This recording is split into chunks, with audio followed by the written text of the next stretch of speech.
We're joined here today in studio by a very special guest from, frankly, one of the biggest supporters of the Greater Arlington Chamber of Commerce, and dare I say, the entire Arlington community, the University of Texas at Arlington. My guest today, Mr. John Fagg. He is the athletics director for UTA. John, welcome. How are you? Thanks for having me. Really happy to be here. Well, you know, it's always something going on over there athletic-wise. I'm glad you could get away, but it might be a nice break for you. It is a nice break, and a great break to get to come talk about the chamber and community awareness and succeeding together and all the things. Well, there's probably not a bigger player in Arlington than UTA, and it's just amazing. I'm an alum myself. I want to get that out there. I'm not going to mention the year, but it was a little while ago.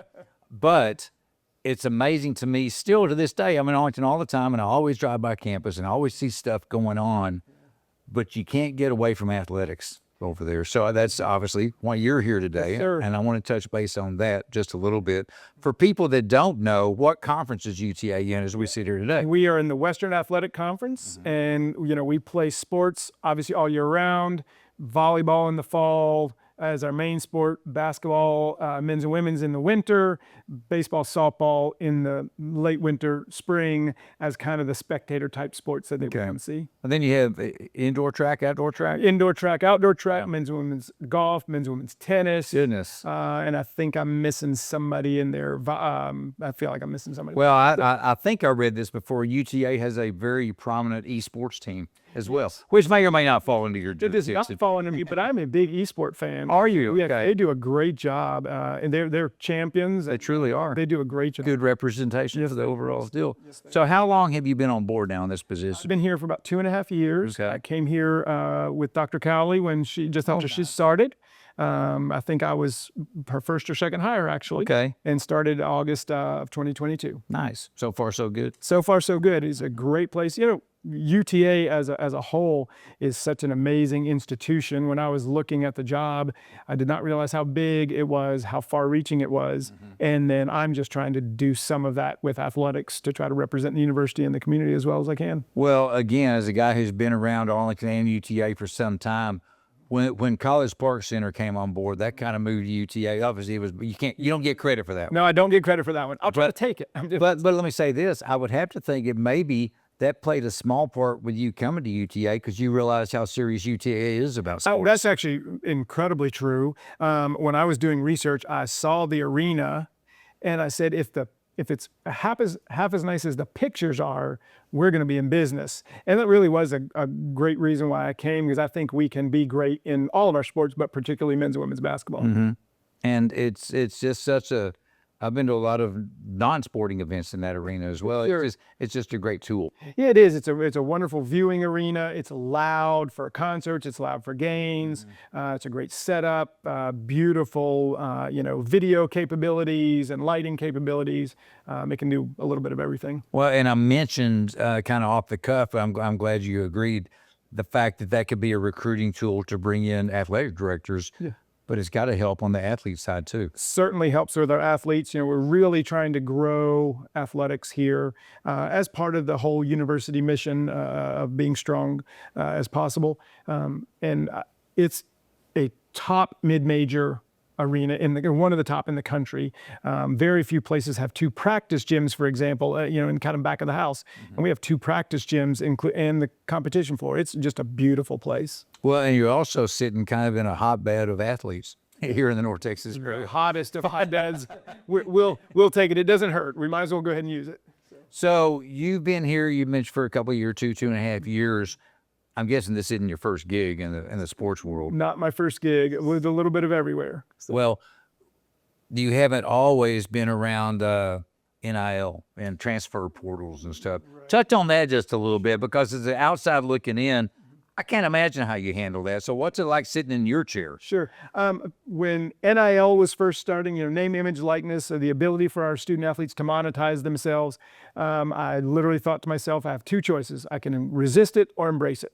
And so I chose to embrace it.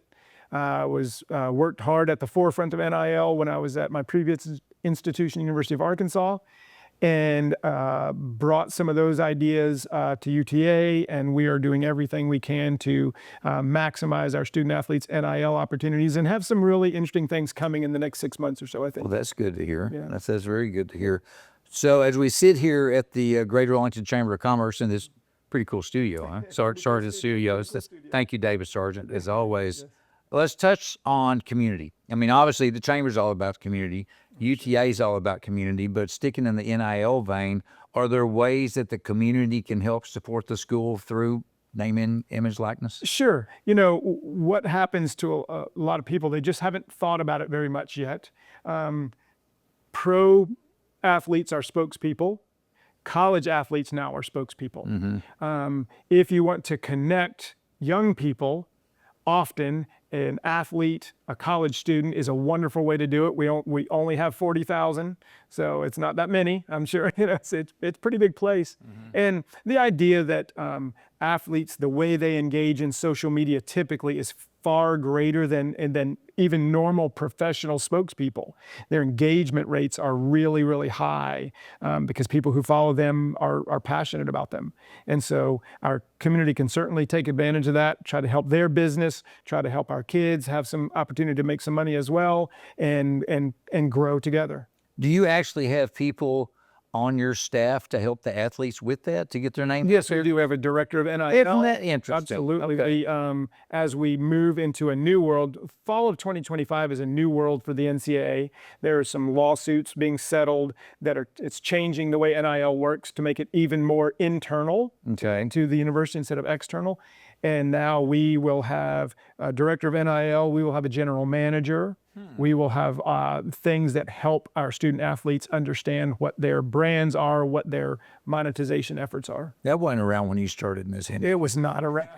It was not around. But as you mentioned, I was really happy to hear these things come around and you embrace them, because two things could happen. Number one, you get the job and don't embrace them and the programs go away. Or number two, you don't embrace them and you don't get the job in the first place. Absolutely. I think Dr. Cowley would tell you that part of the reason why I got the job is because I was embracing name, image, likeness, and the future. Transfer portal is wonderful for UTA Athletics and for the community, because I think as the transfer portal keeps evolving, we're having the opportunity to bring players that we would not have brought here in the past, probably. Our starting center this year played for Kentucky and Villanova. And so those teams are pretty good. Pretty good. You know, we've had transfers from Louisville. I'm trying to think of where else. Southern Cal on our women's team this year. Not to mention Stephen F. Austin and Texas-based schools as well. So that's basketball. Does it happen in the other sports too? Is basketball happens in every sport? We joke that 80% of our student athletes in baseball in particular or so are from Texas, and the only thing that makes us mad about that is it's not 90.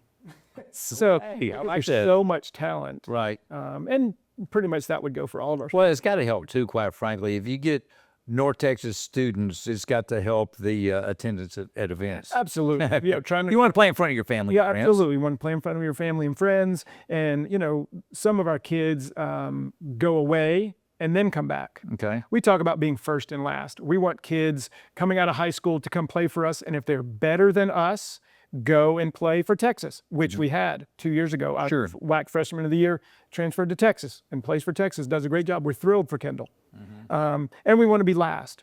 If you go to Texas or anywhere else and you end up not liking it, come on back home and finish your career with us. I can see as a recruiting tool, it would be neat to say, and I hate to use the word springboard, but I'm going to use it. Come here and play, get some exposure, and then maybe you can bounce over this direction. What a great way to bring in athletes as well. We talk about having one and dones.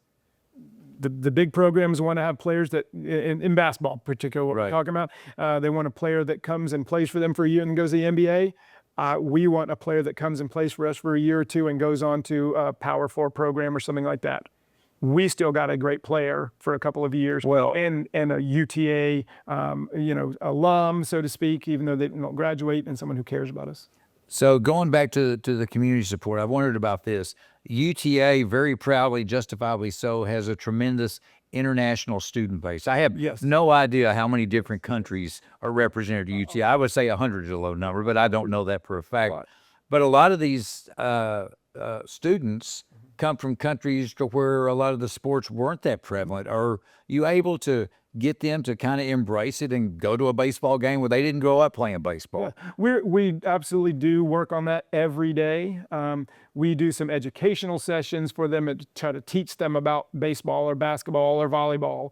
And then we try to get the word out on campus and say, just come and hang out. Sports for all of Arlington is not really about winning and losing. It's really about making memories. It's about making connections. I agree with that. Right? Come with your friends, come with your children, experience things. That's what sports is really all about. That's what I love about them. I have no children myself. I have a lot of friends with children, and the children go to a UTA men's or women's basketball game, and they're up close and personal with the athletes. The athletes come by and pat them on the head or sign something. You don't get that you don't even get that at some major universities, but that's got to be a really neat thing. I know it is for these kids, because to them, these athletes are the top athletes. Absolutely. When you're 8, Yeah. it doesn't matter whether it's the Dallas Mavericks or the UTA Mavericks or any other Mavericks, hardly. And so, we try to make it family friendly, try to represent the university and teach them that sports is wonderful, college is wonderful. And on Saturdays, they can go in the bounce house if they're bored. do you in any way yourself, the coaches, their staffs, do they try to get the athletes themselves to buy in on that and talk about how important that is to UTA and say, hey, remember when you were 8 years old? These guys are you, frankly, 12 years ago. Yes, we talk to them a lot. And, our student athletes and our staff, we go out and do community service and things like that, try to get Boys and Girls Club. We also do silly things like last year we wanted to promote one of our games, and we had our basketball players in their uniforms out at the corner of Abram and Center. Nice. Handing tickets out during stoplights. Come see me. Yeah, doing stoplights. Yes, come see me. That is exactly right. Come see me. Here I am in person. Come see me play too. Talk to me a little bit, because I have been to some games there on campus. Talk to me about the game time production, because it's raucous. Yeah, it's a wonderful atmosphere. Yeah. Again, CPC is such a great place. It has so many capabilities. We can go black, we can do blue, orange lights, whatever. We have spotlights, we have loud music, we have center hung video boards, we have ribbon boards. We have all the things to make it a wonderful environment. And because of the way we play now, the pace is fast. Yes, it is. The game is fast. And so there's music going on every time there's a dead ball. There's giveaways. There's all kind of stuff happening. And there's Blaze. And there's Blaze away right there. And got to have Blaze in our cheer and dance team. Loves the mascot. Yeah. Absolutely. And the band. The music. I guess they have a name. I don't know, but there's musicians in the stands that absolutely. keep It's it going. It's just a wonderful thing. Again, connecting with the community. I want us to be Arlington's teams, and it's family friendly, it's cheaper, it's a lot of things, and a little more up close and personal than sitting 100 feet from the floor. I'll say this as well, switching sports over to baseball and or softball. Full transparency, I haven't been to a softball game. I've been to numerous baseball games.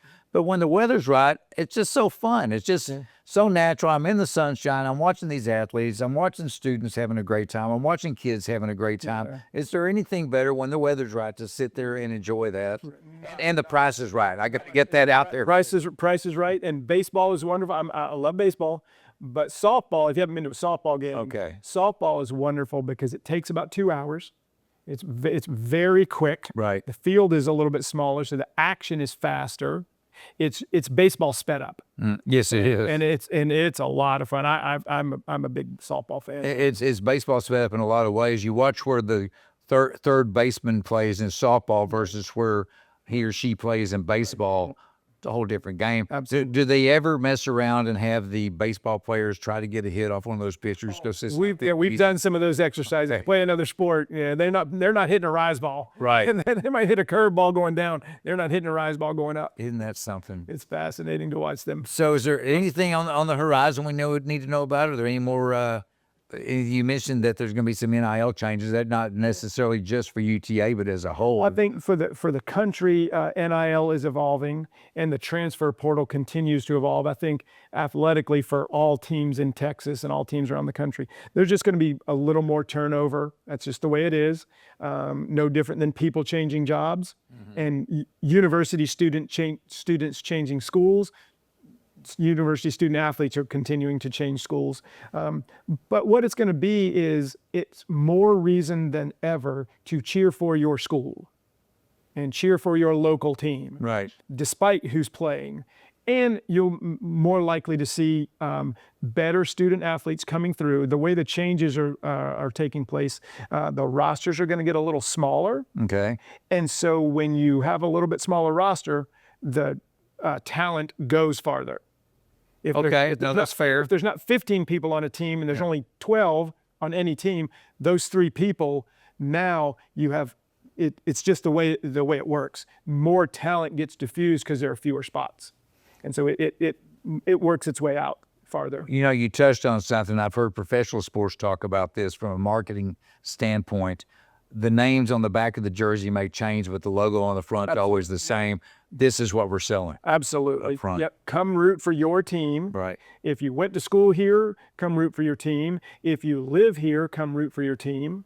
Might as well. What the heck? And and it's great synergy, right, between our businesses and the university, our residents and the university, the intellect, the young people that are moving here that may never leave, that might as well go ahead and start making those connections right now. We like that as the Greater Arlington Chamber of Commerce. I love it too.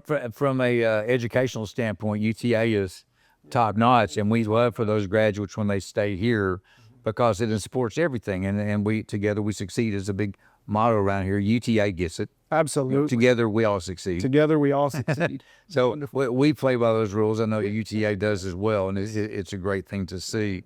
It's just a wonderful place. I mean, I've lived in a lot of places. I've lived all over the country, and Arlington is just a wonderful community. I really didn't know what to expect when I moved here, and I did not realize it would feel so connected, especially in the midst of such a big place. Well, I see you at chamber events. I'll probably see you one later this week. Yeah, I hope so. Take the segment or anything. And it's neat to me the way that the people within the leaders within the business community, I've seen them personally walk up and say, "Hey, I'm so-and-so. Nice to meet you. How can we help support?" That's got to be heartwarming for you. It's wonderful, and lots of people do that and introduce themselves to me, talk about their business, talk about their experience at UTA, including you. And I greatly appreciated it. I greatly appreciated your stories. They were really fascinating. As someone who didn't go to school here and hasn't lived here for too long, I need those connections, and we need those connections at UTA. And if we're all going to succeed and grow together, we just have to forge those bonds every day. Well, to date myself even further, I'm second generation. My dad was in the first graduating class of Arlington State College when it went to a 4-year school. Oh, and he lived on campus. See, I love those stories. Those are so fun. They're just so no athletes. We Weatherfords weren't athletes, but we are supporters, and we do love to support. Those connections are just wonderful to hear, and to think about that this place was here for a long time before I got here and before we all got here, and it'll be here for a long time. And it's going to continue to grow. Going to continue. And it's going to continue to embarrass you here just a little bit, but to bring in top-notch talent to help it continue to grow. Sure, absolutely. No, we all need to be pushing the same direction, athletically, university-wide, city-wide, Metroplex-wide. Well, as I mentioned when we started our little segment today, UTA is a great partner with the Greater Arlington Chamber. We appreciate that. And we're proud to be great partners. That's what partnership's all about because, like I said, together we succeed. And we're going to end on that one. John, thank you very much for coming in today. Thank you for... Best of luck with everything. I'll get over there and catch a game or two in whatever sport I may choose. I would love that. Let me know if you come. I will. Thank you. Hey, folks, thank you as well. If you haven't had an opportunity, go out there and support UTA Athletics because you're supporting not just athletics, you're supporting a great university, and frankly, you're supporting the entire Arlington community that we all love so much because together we succeed. Thanks for being with us, and we'll catch you next time.